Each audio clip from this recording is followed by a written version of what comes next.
Outbreak management in long-term care homes. Before diving into the daily work of outbreak management, it's important to understand the framework that guides all infection prevention and control activities in long-term care homes.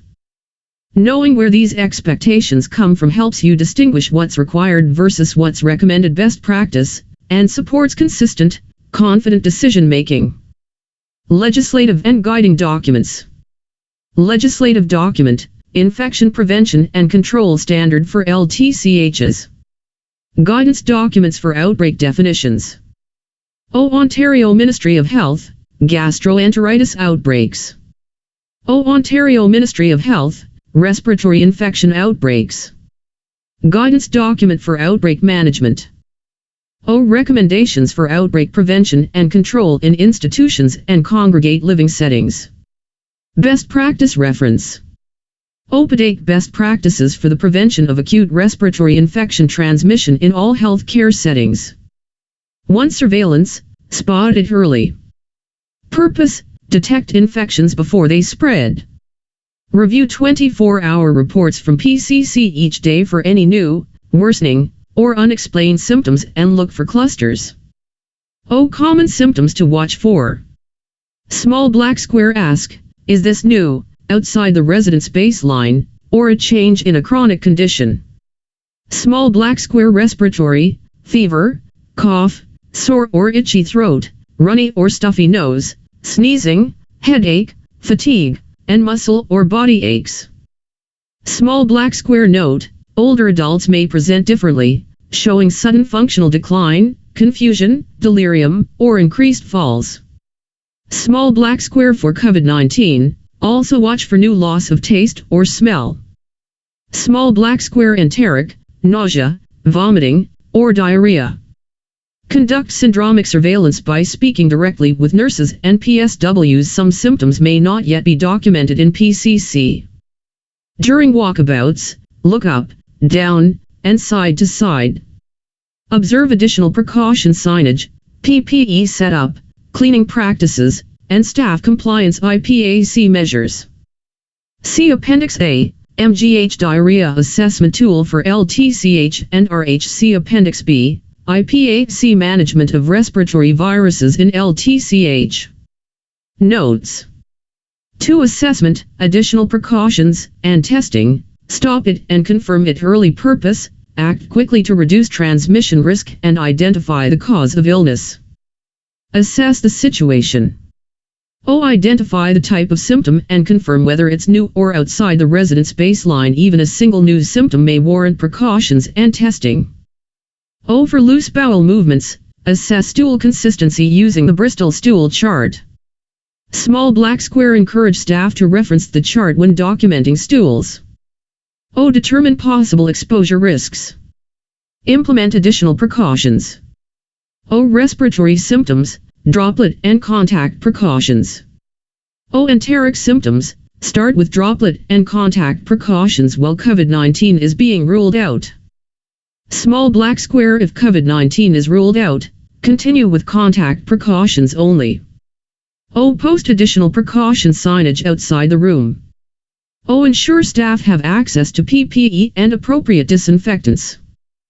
Discontinuing precautions should be made in consultation with the care team but ultimately rests with the IPAC lead's assessment based on the resident's clinical presentation, test results, and improvement. Testing and specimen collection. Test as soon as possible once symptoms are identified. Do not wait for additional symptoms to appear. Use the FO general test requisition for all respiratory and enteric testing. Small black square. Ensure the resident's symptom onset date is clearly documented. Small black square. Verify that information on the label matches the requisition to avoid specimen rejection or cancellation. Small black square. List only the facility's attending physician on the requisition. Ensure appropriate specimen containers are used and not expired. Small black square. Refrigerate all specimens immediately after collecting. Small black square. On the requisition, there is no need to include an investigation number, but ensure the correct outbreak number is entered if applicable. Respiratory symptoms. Small black square indicate respiratory and COVID-19 under test requested. Small black square if facility policy requires rapid antigen testing, perform RAT first. Prioritize RATs over PCR, as PCR is more sensitive and residents may be reluctant to undergo a second swab. Enteric symptoms indicate enteric outbreak organisms under test requested on the FO general test requisition. Small black square. Collect stool specimens for viral, bacterial, and parasitology testing as appropriate. Small black square. If there is limited specimen volume, prioritize viral testing. Small black square. Sending specimens to the laboratory. Consider designating a clearly marked container or section in the specimen fridge to separate samples going to PHOL from those going to other labs. Small black square. Book a courier promptly for outbreak specimens to avoid delays in testing. LRC outbreak specimen collection and enteric kit request form. Small black square. Communicate. Inform unit manager or designate of the symptomatic resident and measures implemented. Reinforce with unit staff why precautions were started, what testing was ordered, and what symptoms to continue monitoring for. See Appendix B, IPAC Management of Respiratory Viruses in LTCH. See Appendix C, MGH Enteric Outbreak Specimen Collection Guide. Notes. 3. Identifying clusters and outbreaks, define it. Purpose. Recognize when symptoms meet outbreak criteria and act early to limit spread. Identify possible clusters.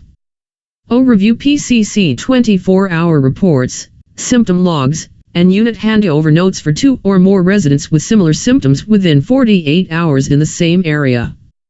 Compare symptom onset dates and locations to determine if cases are epidemiologically linked. Apply outbreak definitions. Respiratory outbreak. Gastroenteritis outbreak.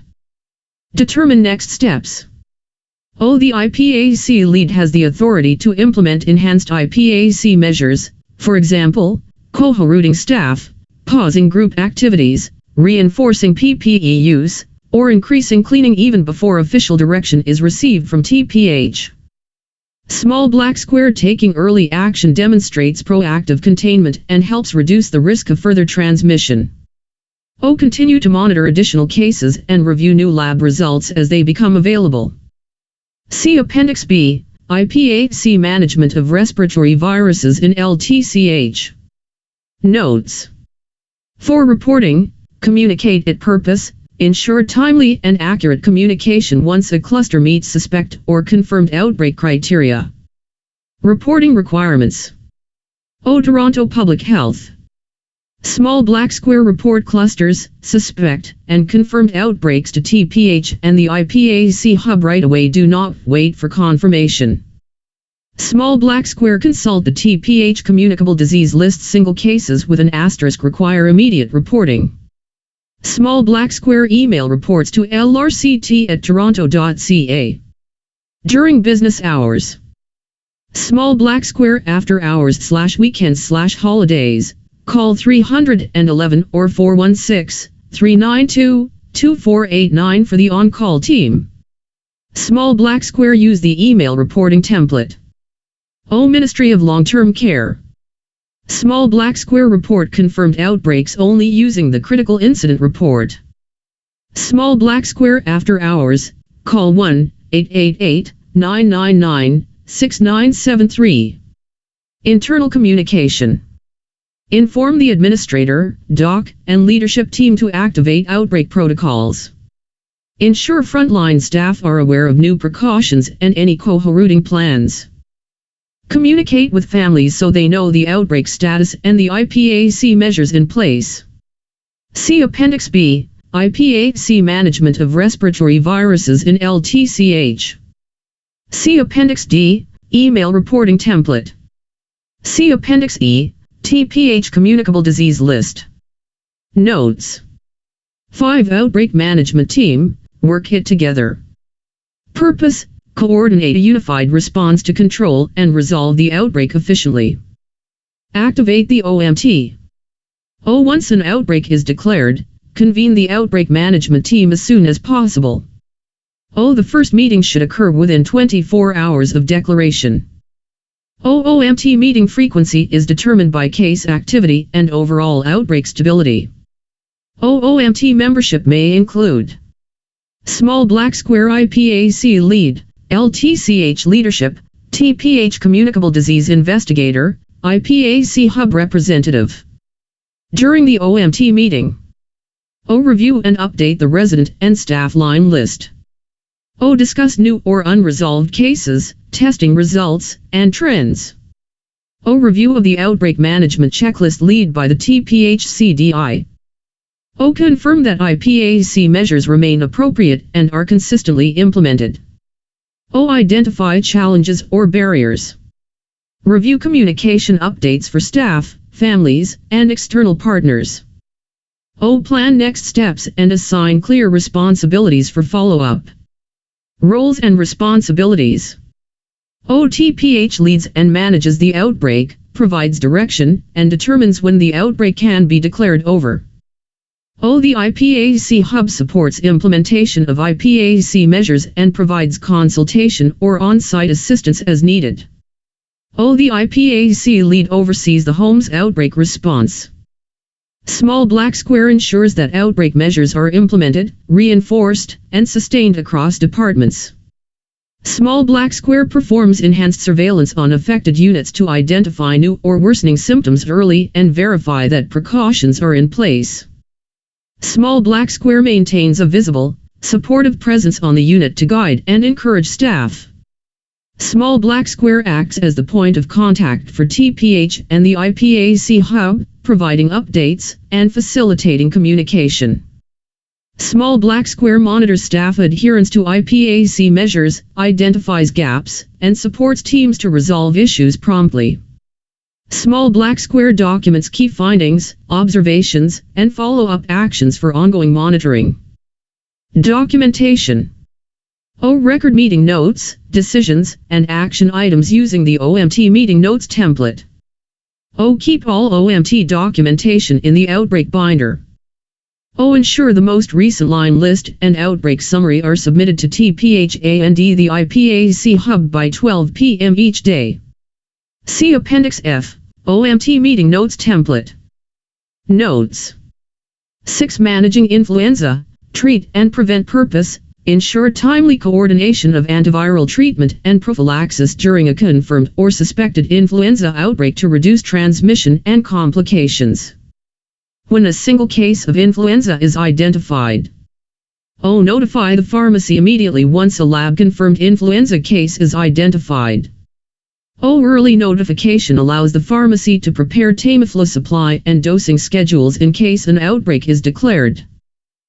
Confirm that all residents have up-to-date consent for Tamiflu treatment or prophylaxis. Small Black Square. Reinforce with staff that early treatment can reduce viral shedding and shorten the duration of illness. When an influenza outbreak is declared, ensure all symptomatic residents and asymptomatic close contacts are assessed by their physician or nurse practitioner for antiviral orders. Tamiflu dosing. Small Black Square. Dosing is determined based on physician orders and renal function. Small Black Square. Typical dosing schedule. Small Black Square. Cases, 75 mg twice daily for 5 days. Small Black Square. Asymptomatic residents in the affected unit, 75 mg once daily until the outbreak is declared over. Small Black Square. Timing matters. Tamiflu is most effective when started within 48 hours of symptom onset or exposure. Small Black Square. Review Tamiflu algorithm for influenza outbreaks. See Appendix G, Tamiflu algorithm for influenza outbreaks. Notes. 7. Managing enteric outbreaks. Stop it from spreading. Purpose. Ensure effective containment of gastroenteritis outbreaks and minimize transmission within the home. When a cluster of enteric symptoms is identified, notify the TPH if 2 or more residents develop vomiting and/or diarrhea within a 48-hour period on the same unit or floor. O. Collaborate with food services to ensure food samples are stored for 7 days from the preparation date in case testing is required. O. Reinforce strict hand hygiene using soap and water after resident care or cleaning. Alcohol-based hand rubs may be less effective during enteric outbreaks. When an enteric outbreak is declared, O. Implement contact precautions for symptomatic residents and ensure shared washrooms are disinfected after each use. O. Consider suspending communal dining and group activities on affected units until no new cases are identified for at least 48 hours. O. Work with environmental services to ensure enhanced cleaning of high-touch areas using a disinfectant with a kill claim against norovirus. O. Confirm cleaning frequency and PPE use for EVS staff, gown, gloves, and eye protection if splashing is possible. O. Review Kaplan's criteria for norovirus. Small black square. Kaplan's criteria are used to identify a probable norovirus outbreak when lab results are not yet available. Small black square. An outbreak is likely caused by norovirus if most of these are true. More than half of affected residents have vomited. The incubation period is 24-48 hours. The illness lasts about 12-60 hours. No bacterial cause is found in stool samples. See Appendix I. Norovirus 1-pager for additional IPAC considerations. Notes. 8. Reporting staff illness. Cover all bases. Purpose. Ensure staff illness is tracked, reported, and managed appropriately to prevent further transmission and meet reporting expectations. When staff illness occurs, O. Remind staff to report symptoms promptly to their manager or the IPAC lead. O. Reinforce that staff must not work while symptomatic, especially during an outbreak. O. If staff worked while symptomatic, assess for potential resident and staff exposures and notify the leadership immediately. IPAC lead responsibilities. O. Track and document all staff illness cases related to the outbreak. O. Include staff cases in the outbreak line list submitted to TPH. O. Follow up directly with staff regarding symptom onset, testing, and return to work readiness. O. Reinforce staff cohorting and ensure symptomatic staff are excluded from work until cleared according to TPH guidance or facility policy. Reporting requirements. O. All staff infection illnesses must be reported to the Ministry of Labor, Immigration, Training, and Skills Development. O. Email reports to mlts.illness.notices@ontario.ca. Or use the online form available here. Small black square. Reports can be sent at minimum weekly during an outbreak and must include, as per the Healthcare Regulations, Section 5. Small black square. Name and address of the employer. Small black square. Nature of the occupational illness and circumstances leading up to the illness. Small black square. Description of the cause or suspected cause. Small black square. Period when the worker was affected. Small black square. Name and address of the worker affected. Small black square. Name and address of the physician involved. Small black square. Steps taken to prevent reoccurrence. O. The IPAC lead should notify the administrator once the report has been submitted to ensure alignment with the home's internal reporting process. Notes. 9. Outbreak debrief. Learn and improve. Purpose. Reflect on the outbreak response to identify what worked well, what can be improved, and how to strengthen future preparedness. When to hold the debrief. O. Requirement under IPAC Standard 4.3. O. Conduct the outbreak debrief once the outbreak has been declared over by Toronto Public Health. O. The debrief should occur within 2 weeks of outbreak resolution. O. Participation should include the outbreak management team and representatives from departments involved in the response. How to conduct the debrief. O. Use facilities outbreak debrief template to guide the discussion. O. Review the outbreak management checklist to verify that all required actions were completed. O. Discuss. Small black square what went well. Small black square. What challenges occurred? Small black square. What could be done differently next time? Small black squares summarize lessons learned and recommendations for improvement. Small black square. Assign follow-up actions, responsible leads, and target completion dates. Documentation and follow-up. O. Complete and store the outbreak debrief summary in the outbreak binder and share with leadership. O. Ensure action items are incorporated into the home's IPAC program improvement plan or CHI initiatives.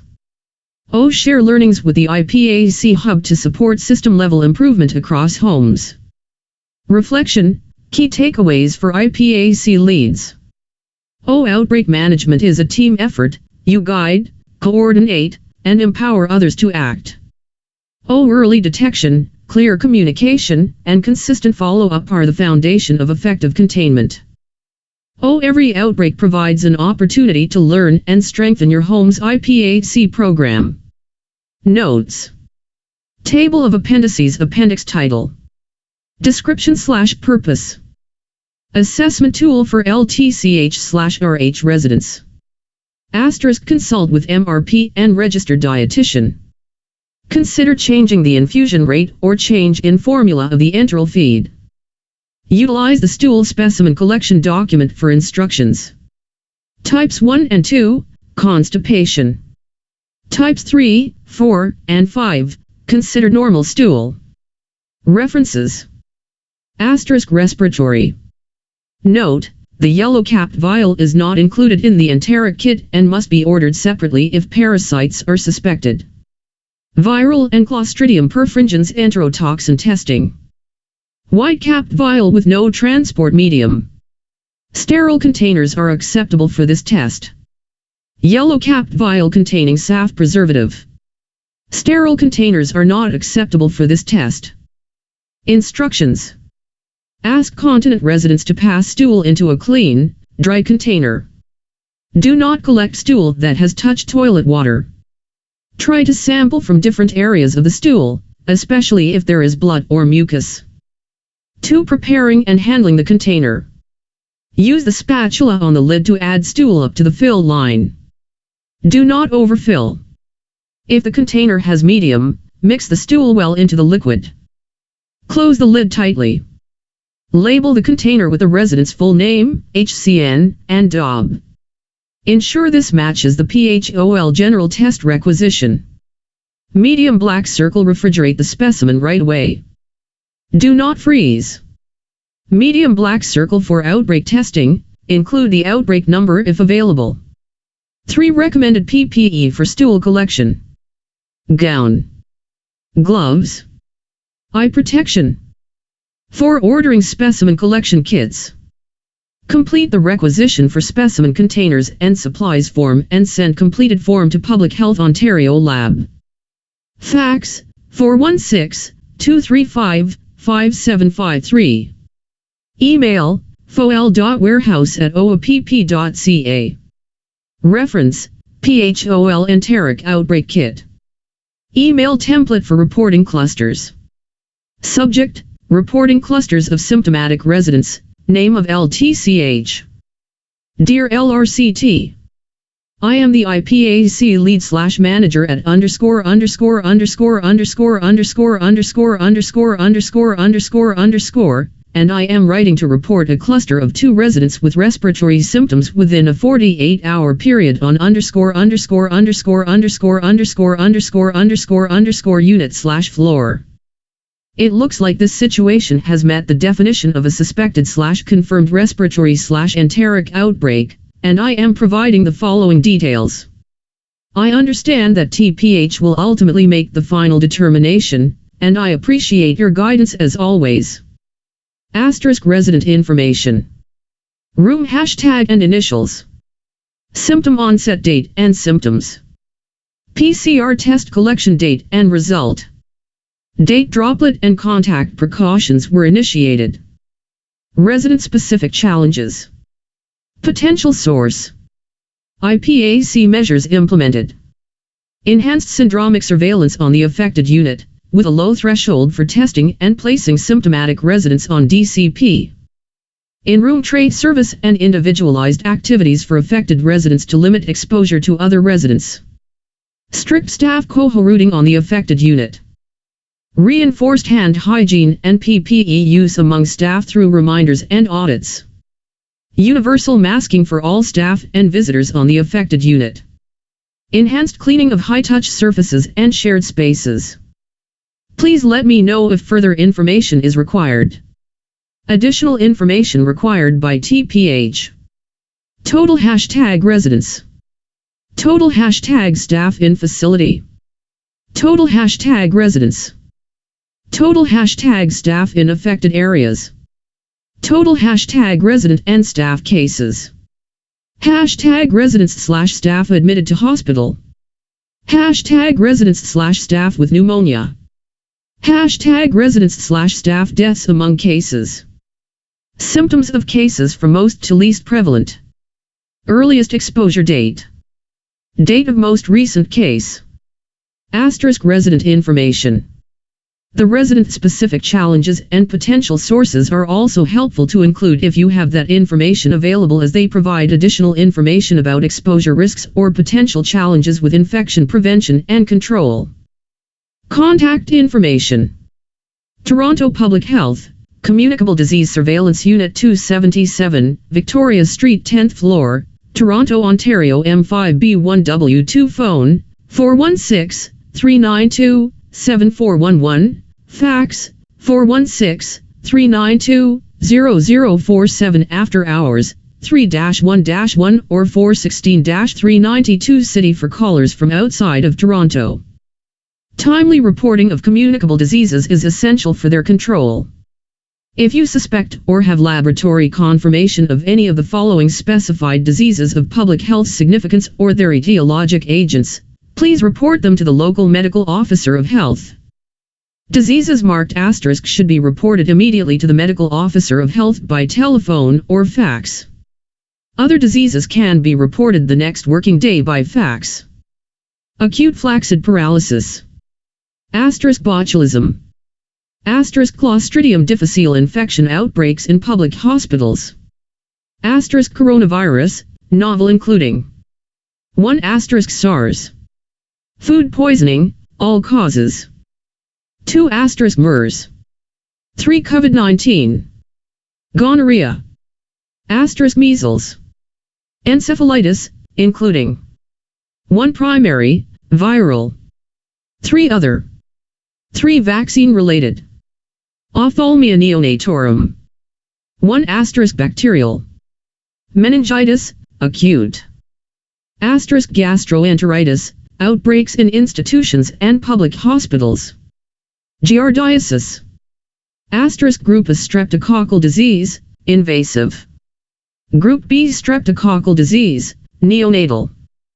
Haemophilus influenza disease, all types, invasive. Hantavirus pulmonary syndrome. Hemorrhagic fevers, including 1 Ebola virus disease. 3 Lassa fever. 4 other viral causes. 2 Marburg virus disease. Shigellosis. 2 hepatitis B2. Viral. 1 hepatitis A smallpox and other orthopoxviruses including monkeypox. Syphilis. 3 hepatitis C Creutzfeldt-Jakob disease, all types cryptosporidiosis cyclosporiasis. Diphtheria. Echinococcus multilocularis infection. 2 post-infectious. Paralytic shellfish poisoning. Pertussis. Plague pneumococcal disease, invasive. Poliomyelitis, acute Powassan virus psittacosis/ornithosis. Q fever. Rabies. Respiratory infection outbreaks in institutions and public hospitals. Rubella, congenital syndrome salmonellosis. Hepatitis, viral. 4 subacute sclerosing panencephalitis. Meningococcal disease, invasive mumps. Virotoxin-producing E. coli infection indicator conditions, including hemolytic uremic syndrome. West Nile virus illness Yersinia. What is norovirus? Highly contagious, non-enveloped RNA virus causing gastroenteritis. Can infect with 100 viral particles. Leading cause of gastroenteritis outbreaks. Stable in the environment. Survive on surfaces for up to 2 weeks. Resist some disinfectants. Infection happens when the virus is ingested, targeting the gastrointestinal tract and causing inflammation. Incubation and transmission. Onset, 24 to 48 hours after exposure. Virus can spread before symptoms start. Transmission, fecal-oral route. Spreads through direct contact. Contaminated surface, food, or water. Vomiting events, where viral particles can aerosolize. Signs and symptoms. Sudden onset of nausea, vomiting, abdominal cramps and diarrhea. Headache, fever, muscle aches, fatigue. Symptoms last 1 to 3 days, in frail residents, may lead to dehydration. Diagnosis and testing. Based on sudden symptom onset and spread pattern. If testing is needed, use the enteric outbreak kit. White cap equals norovirus, prioritize if sample is limited. Green cap equals bacteria. Hand hygiene. Soap and water is most effective for norovirus. ABR does not reliably kill norovirus. Washing with soap and water removes the virus from hands through mechanical action. Contact precautions and PPE. Place ill residents on contact precautions with tray service. PPE, gloves, gown, mask and eye protection. Use dedicated equipment, if feasible. Exclude symptomatic staff until they are 48 hours symptom-free. Environmental cleaning. Use a Health Canada approved disinfectant with a virucidal claim against norovirus. Clean high-touch surfaces at least 2x daily and post-peri-carry. Follow proper wet/contact time.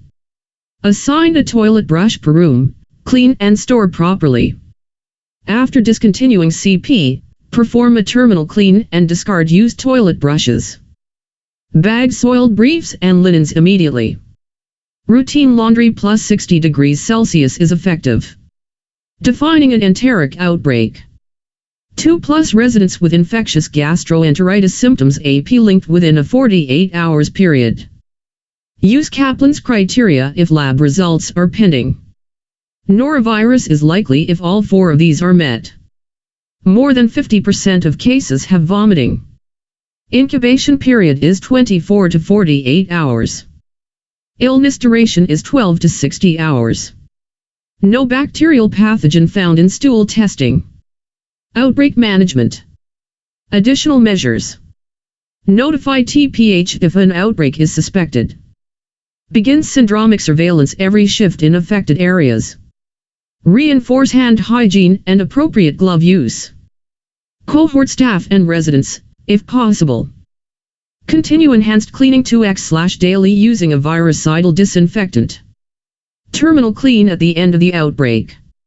If food is suspected source, collect food samples following TPH guidance. Declaring the outbreak over. No new resident cases for 5 days, or no new staff cases for 2 days. Case management. A case is defined as a resident with sudden onset of vomiting and/or diarrhea not explained by another cause. There is no antiviral treatment. Monitor every shift for signs of dehydration and provide supportive care. References. Norovirus targets enteroendocrine cells in the small intestine. Nat Commune. 2020, 11:2759. www.nature.com/article/s